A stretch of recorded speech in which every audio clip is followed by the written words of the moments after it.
Hey everyone, in this video I'm going to explain what Quit-1 bike is. This is something we picked up from Julian Pinot over at Strongfit, and it's been an excellent addition to our training programs. This is going to be really beneficial for people with anxiety or people who tend to get really spiked unnecessarily when they're doing moderate intensity activities. It also helps us handle accumulation of lactate, and it helps us clear it a little bit faster. So we're working kind of right at that threshold where lactate starts to build up a little bit faster than we can clear it.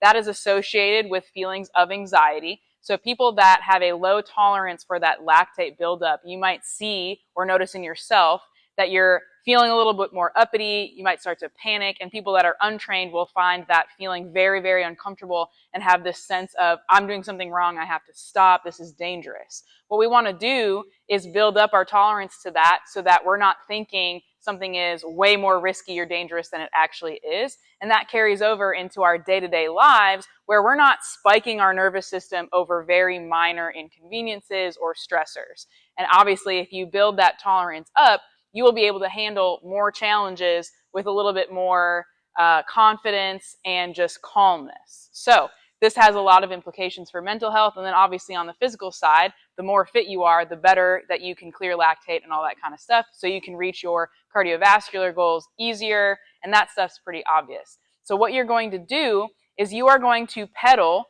at a cadence or an RPM that is just below a level that makes you want to quit.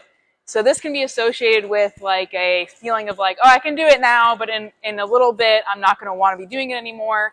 After about a minute, you'll start to feel some burning in the quads, things like that. If you end up getting bored while you're doing this, then it's definitely not a high enough RPM. But if you find yourself tiring out right away, then you're going too hard. So this should be a little bit above an endurance pace where you would just be like chatting with a friend. It takes a little bit more concentration. So if you're familiar with the zones of cardio, this is probably going to be just above zone 2, but you don't want to be getting into zone 4 and zone 5. Okay, so for me, on any given day, I might be between like 50 or 54 RPMs, depending on how stressed I already am, how tired I already am, things like that. You don't have to do the same RPM every time. You got to go by how you feel mentally and physically. Okay? Once you find that RPM, and don't be afraid if it takes you a few tries of doing this to find what that actually means for you, what Quit-1 actually means for you. You want to try to not spike your nervous system and start freaking out. You want to be able to tolerate it, but still be challenging yourself. Slowly over time, you'll notice that you can climb in the RPMs every time you do this, and you get fitter, and things feel a little bit easier. And you'll notice that you can handle muscle burn a little bit better. You can handle these discomforts better, and they don't slow you down or make you panic. So good luck with that. Let us know how it goes. It really is worth your while to spend time on this.